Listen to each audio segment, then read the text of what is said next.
Speaker साहब देख लेंगे जो आपने कहा है। स्पीकर साहब देखेंगे जो आपने कहा है। ठीक है, धन्यवाद अध्यक्ष महोदय। अध्यक्ष महोदय, आज मैं खुद को गौरवान्वित महसूस कर रहा हूं क्योंकि आज मुझे एक ऐसे please bring house in order. Amol, speaker साहब देख लेंगे जो आपने पॉइंट ऑफ ऑर्डर उठाया है वो देख लेंगे। आप चेयर को इंटिमेट करना चाहते हैं। चलिए, चेयर की रोलिंग नहीं सुन रहे आप। टाइम मत काटिए। It's not his fault. कोले जी। धन्यवाद अध्यक्ष महोदय। आज मैं खुद को गौरवान्वित महसूस कर रहा हूं क्योंकि आज मैं एक ऐसे दस्तावेज पे अपनी बात रखने का मुझे सौभाग्य प्राप्त हुआ है जो हमारे लोकतंत्र की प्रेरणा है और हर भारतीय के जीवन का मार्गदर्शक तत्व भी है। अध्यक्ष महोदय, जब हमें आजादी मिली तब कई देशों ने हमारा मजाक उड़ाया था, क्या हो क्या रहा है? लेकिन गर्व की बात है लेकिन गर्व की बात है कि इतना खंडप्राय देश होने के बावजूद आज हम विश्व के सबसे बड़े लोकतंत्र के रूप में लगातार प्रगति की ऊंचाइयों को छू रहे हैं। और इसका एक प्रमुख कारण है संविधान, जो हमें व्यक्ति केंद्रित नहीं बल्कि राष्ट्र समर्पित होने की सीख देता है।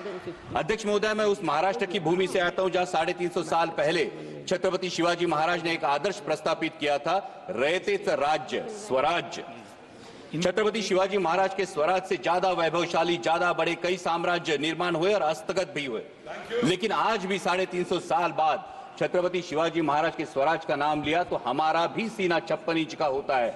और इसका कारण है छत्रपति शिवाजी महाराज के स्वराज को मिला नैतिक अधिष्ठान, और वही प्रेरणा संविधान में भी प्रतीत होती है। समता, बंधुता और स्वतंत्रता के नैतिक अधिष्ठान पर मानव का उत्थान और मानवता का कल्याण। और इसीलिए संविधान के निर्माण में योगदान देने वाले हर उस व्यक्ति के प्रति मैं कृतज्ञता व्यक्त करता हूं और उन्हें आदरपूर्वक नमन करता हूं। अध्यक्ष महोदय, जब हम अमृतकाल की बात करते हैं, जब अमृत की बात हो तो हलाहल की बात तो निकलती है, और जब हलाहल की बात निकले तो मंथन तो होना चाहिए। लेकिन मेरा ये मानना है कि इस मंथन में पुराने जख्मों को कुरेदने से अच्छा है कि वर्तमान का परीक्षण करें और भविष्य का अवलोकन करें। अध्यक्ष महोदय, संविधान ने संसद को संवैधानिक व्यवस्था में प्रमुख स्थान दिया है, लेकिन दुर्भाग्य की बात है कि कई बार हम संसद को राजनीतिक अखाड़े में बदला हुआ अनुभव करते हैं। व्यक्तिगत टिप्पणियां और नारेबाजी की वजह से कई बार संसद की कार्यवाही भी स्थगित करनी पड़ती है।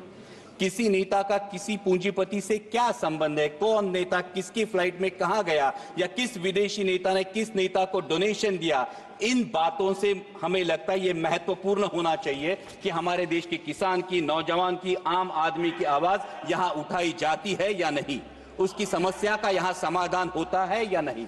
अध्यक्ष महोदय, हम देशहित के मुद्दों पर चर्चा चाहते हैं, बहस चाहते हैं, ना कि राजनीतिक नारेबाजी।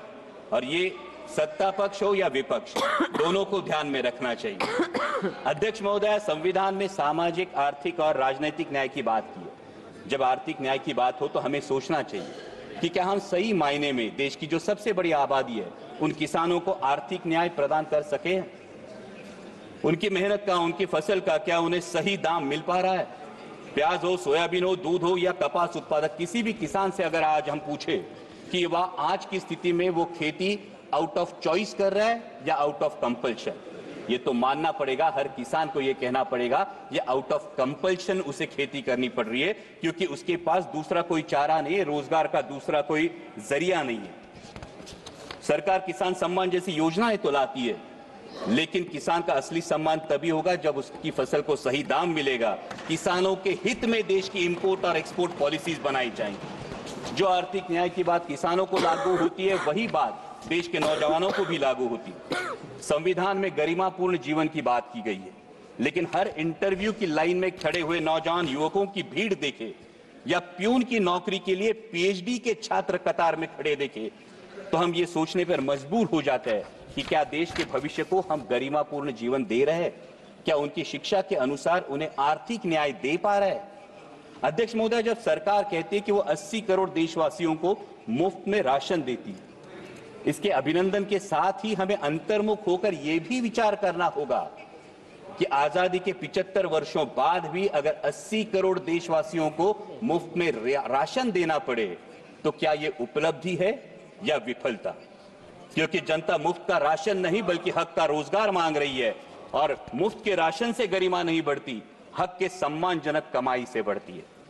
अध्यक्ष महोदय, जब सामाजिक न्याय की बात आती है तो हमें ध्यान रखना चाहिए कि हमारा धार्मिक ग्रंथ चाहे जो भी हो, वो गीता हो, बाइबल हो, कुरान शरीफ हो या गुरु ग्रंथ साहिब हो, उसे हमें दिल में रखना जरूर है, लेकिन दिमाग में सबसे पवित्र राष्ट्रीय ग्रंथ संविधान को रखना होगा। हिंदू, मुसलमान, सिख, ईसाई कोई भी हो, वो दहलीज के अंदर, लेकिन दहलीज के बाहर कदम रखते ही उसे सिर्फ और सिर्फ भारतीय बनना होगा। तभी तो संविधान के धर्मनिरपेक्षता के तत्व का सम्मान होगा। किसी मस्जिद के नीचे क्या है या मंदिर के पीछे क्या है, इस चर्चा में जाने वाला न्यायपालिका, मीडिया तथा सरकार का वक्त अगर राष्ट्र निर्माण और देशवासियों की प्राथमिकता के लिए सदुपयोग में लाया जाएगा तो इसमें देश का हित होगा। अध्यक्ष महोदय, हमारा संविधान हमें असहमति की भी अनुमति देता है, लेकिन वर्तमान में कुछ तत्व सरकार से असहमति रखने वालों को देशद्रोही करार देने लगते हैं। अध्यक्ष महोदय, क्या ये असहमति के तत्व का सम्मान है? देश को आजाद कराने वाले सत्याग्रहियों और क्रांतिकारियों के बीच भी आजादी के मार्ग को लेकर असहमति जरूर थी, लेकिन दोनों का मकसद एक ही था, देश की आजादी। और इसी प्रकार आजाद भारत में भी असहमति का मकसद एक ही होना चाहिए, वो है देश हित। अध्यक्ष महोदय, डॉक्टर बाबा साहब आंबेडकर ने कहा था कि संविधान मात्र एक कानूनी दस्तावेज नहीं है, बल्कि हमारे जीवन का सारथी है। लेकिन आज हमारी शिक्षा प्रणाली में नागरिक शास्त्र का अध्ययन महज 20 मार्क के लिए होता है, महज 20 मार्कों की। और शालेय शिक्षा के बाद तो जैसे आम नागरिक का नागरिक शास्त्र से हाथ ही छूट जाता है। आज हम देख रहे हैं कि शहरी आबादी लगातार बढ़ती जा रही है, लेकिन शहरों में वोटिंग परसेंटेज लगातार घटता जा रहा है। कई मतदाताओं तो ये तक पता नहीं होता कि स्थानिक स्वराज्य संस्थाओं का काम क्या है, विधानसभा का काम क्या है और संसद का काम क्या है। और ये भी वास्तविकता है कि कई बार मतदान जाति के आधार पर होता है या फिर धर्म के आधार पर होता है। इस स्थिति से उभरने के लिए हमें नींव मजबूत करनी होगी, न कि सिर्फ स्कूलों में बल्कि कॉलेजों में, कॉर्पोरेट में, कंपनियों में संविधान के प्रति सजगता के लिए हमें ठोस कार्यक्रम के बारे में सोचना होगा। और अध्यक्ष महोदय, अंत में मैं बात करूंगा राजनीतिक न्याय की। हमारे संविधान ने एक व्यक्ति एक वोट का अंगीकार किया है, और यह संविधान की खूबसूरती है कि देश की झुग्गी झोपड़ी में बसने वाले एक सामान्य देशवासी को भी एक मत का अधिकार है, और देश के आदरणीय प्रधानमंत्री जी को भी एक ही मत का अधिकार है। और इसलिए मैं मानता हूं कि हमारा वोट ये सिर्फ संविधान ने दिया हुआ अधिकार नहीं, ये हमें दिया हुआ एक बेशकीमती उपहार है। लेकिन अध्यक्ष महोदय, अगर हमारी कोई बेशकीमती चीज अगर खो जाती है या चोरी हो जाती है तो हम क्या करते हैं? हम शिकायत करते हैं।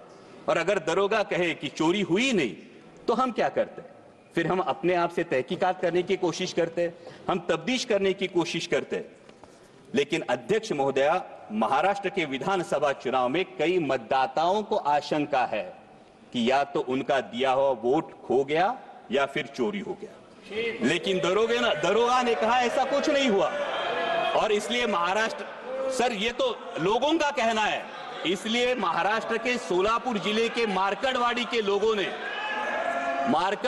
लोगों ने बैलेट पेपर पर यह जानने की कोशिश की कि उनका मत गया कहां, लेकिन प्रशासन ने इस पर रोक लगा दी। इन्होंने, मैं ये डिस्क्लेमर ही देता हूं, मैं ईवीएम से आया हूं, लेकिन जिन मतदाताओं की यह आशंका है उन मतदाताओं की बात यहां रखना मैं समझता हूं मेरा कर्तव्य है। ना उन्होंने इलेक्शन पे अविश्वास दिखाया था, ना उनको फैसले पे आपत्ति थी, क्योंकि वहां पे तो उम्मीदवार जीत के आया है।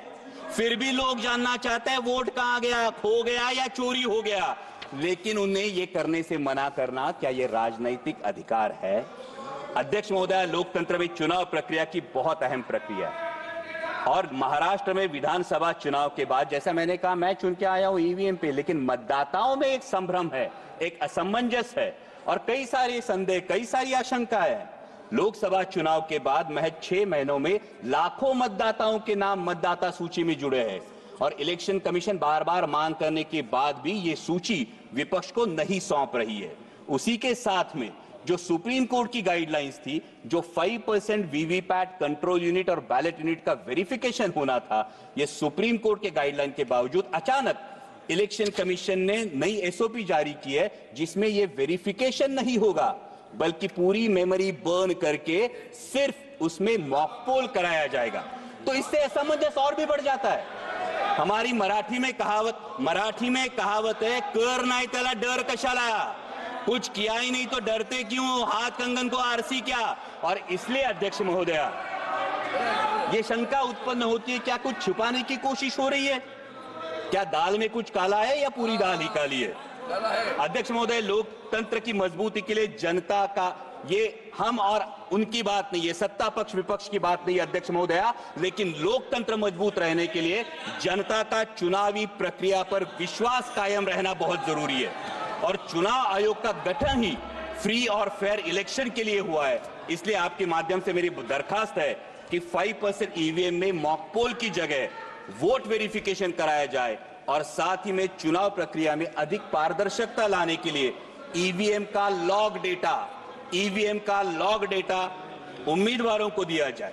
अध्यक्ष महोदय, ये तो मानना पड़ेगा कि अध्यक्ष महोदय, ये तो मानना पड़ेगा कि चुनाव आयोग मतदाताओं की सुविधाओं के लिए हमेशा जागरूक रहता है, लेकिन जैसे रेस्टोरेंट में जाने के बाद हमारे पास विकल्प होता है कि हमें नॉनवेज खाना है या वेज खाना है, तो मतदाताओं के पास विकल्प क्यों नहीं, उन्हें मतदान बैलेट पेपर से करना है या ईवीएम से करना है। जिसका बैलेट पेपर पर विश्वास हो वो बैलेट पेपर से मतदान करे, जिसका ईवीएम पर विश्वास हो वो ईवीएम पर मतदान करे। ये अवसर है अध्यक्ष महोदया, देश के, विश्व के सबसे बड़े लोकतंत्र के पास एक अवसर है कि अमृत काल में माननीय प्रधानमंत्री जी के नेतृत्व में एक ऐसी व्यवस्था बने कि पूरे देश में मतदाता को पता चले कि उसका वोट गया कहां है, तभी तो लोकतंत्र मजबूत होगा। और अंत में इतना ही कहूंगा अध्यक्ष महोदया, राष्ट्र प्रथम के साथ स्वतंत्रता प्रथम, समानता प्रथम, बंधुता प्रथम और धर्मनिरपेक्षता प्रथम का अगर हमारे जीवन में अंगीकार हो तो वर्तमान में संविधान का सम्मान और बढ़ेगा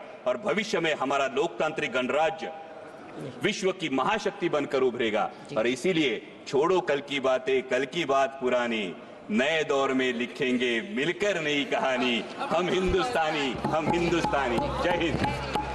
शंभवी जी,